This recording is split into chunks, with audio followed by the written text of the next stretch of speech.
Hi everyone. Today I thought I would talk about one of my all-time favorite American bands. Besides this band, my two other favorites would be Grand Funk Railroad and Blue Oyster Cult. And of course, Creedence Clearwater Revival is another favorite. And I've got their whole discography of studio albums and a couple of other things, and I just thought I would take my time and go through them. So, Creedence Clearwater Revival came out 1968, I believe. And it's, they were great, right from the beginning. I think John Fogerty was still kind of finding himself as the great songwriter he is now. But some great cover versions, of course. I Put a Spell on You and Susie Q. And then his own song like Porterville is great, and Walk on the Water. And each of these are remastered and have bonus tracks too. Call It Pretending, Before You Accuse Me, 1968 outtake, and 99 and a half live at the Fillmore, and Susie Q live at the Fillmore.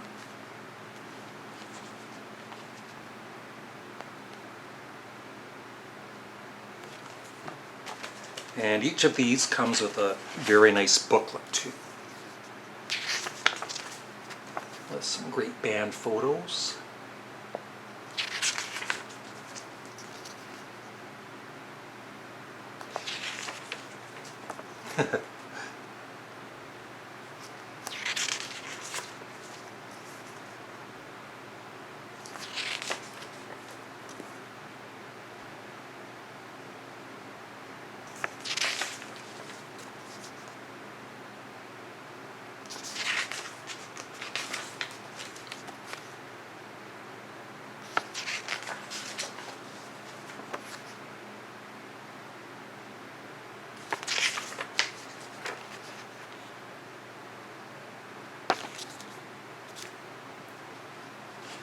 So that's CCR,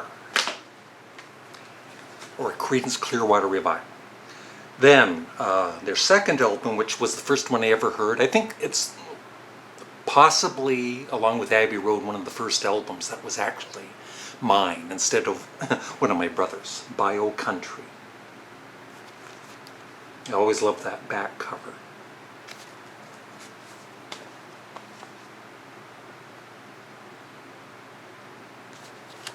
Once again, comes with bonus songs. Sounds great.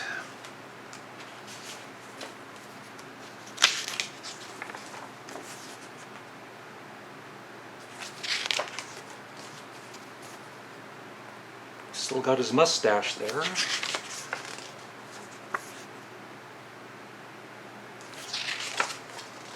And I do have my fan on low today because it is so warm here in Ontario.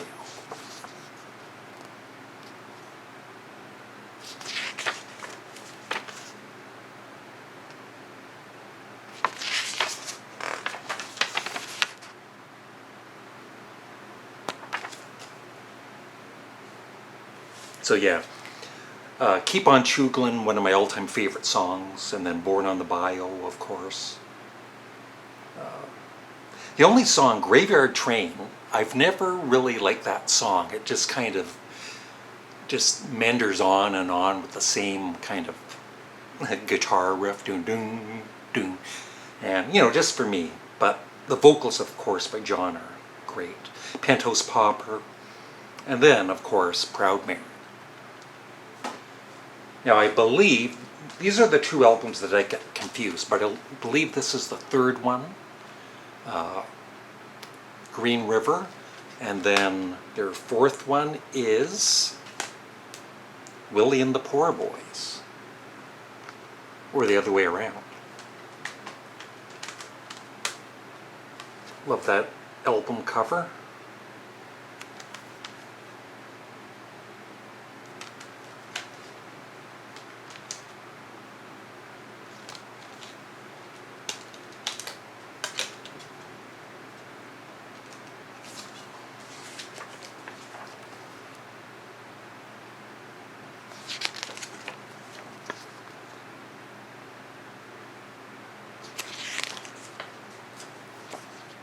There's some really nice band shots in all of these booklets.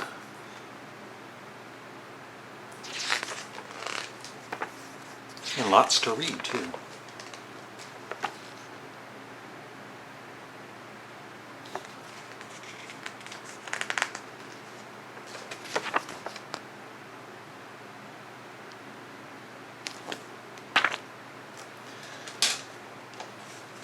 And then Willie and the Poor Boys.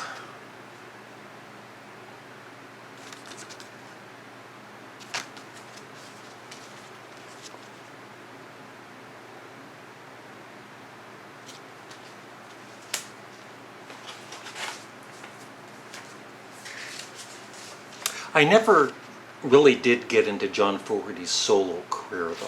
Just, I don't know. I just prefer the CCR years. But, you know, he did very well with his solo career, of course.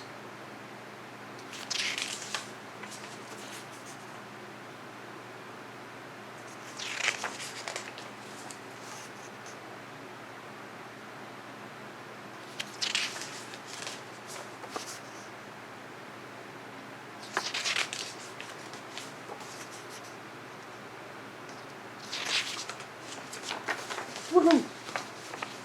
Some excitement on my ASMR channel.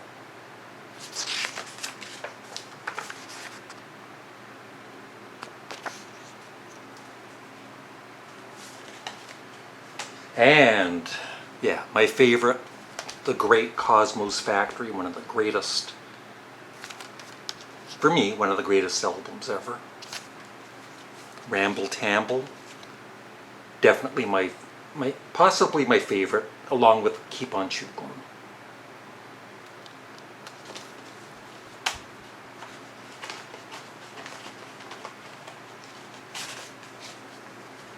And once again, lots of bonus songs.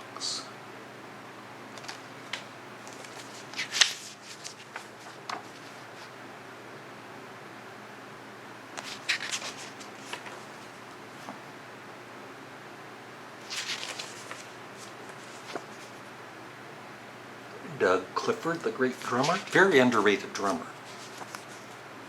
That's a cool shot.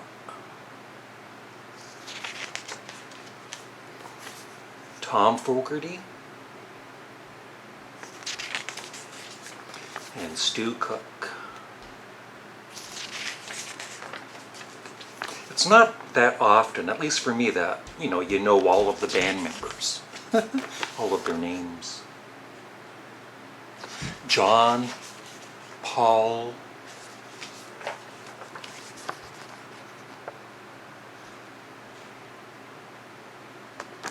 cool. And then Pendulum, which I feel is underrated. I think it's, it's not as good as COSMO'S Factory, but how could any album be difficult to follow an album like COSMO'S Factory? But I think they did a great job, and I love that album cover too. Of course, sadly, the last one with John's brother Tom. And it is sad how, all of the infighting with John and the other band members. But it's pretty similar to Mark Farner with Grand Funk Railroad. And not taking anything away from the other band members, but Mark Farner was the main person for Grand Funk Railroad songwriting and vocals. Don Brewer was great too with his vocals though. And with CCR, it was mainly John Fogerty and his great vocals and songwriting.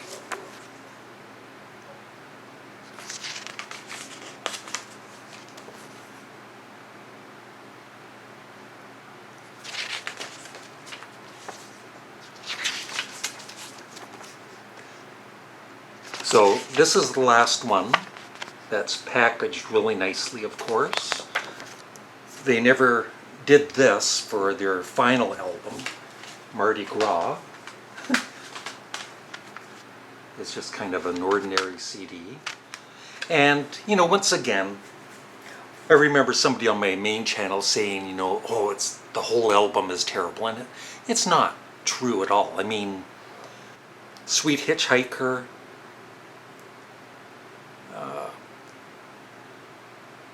Someday Never Comes, and even some of the other band, you know, like Stu Cook's Door to Door. I love that song. So, you know, half of it is mediocre or even not very good, but the other half is great. So yeah, just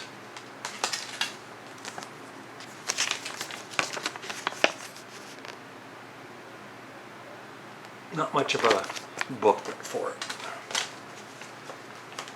And I've got 2 live albums, and I do want to get the Live at Royal Albert Hall, which is on Netflix, the whole documentary, and it is so good.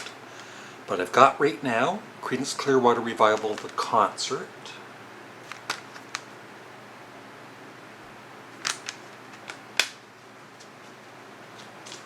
And even that has a nice booklet.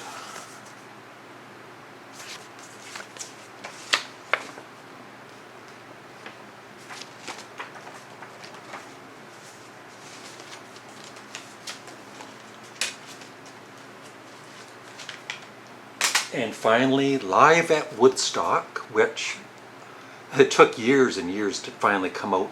You know, I guess John Fogerty thought that they didn't play that well, but years later, of course, I think even he realized that they put on a great performance.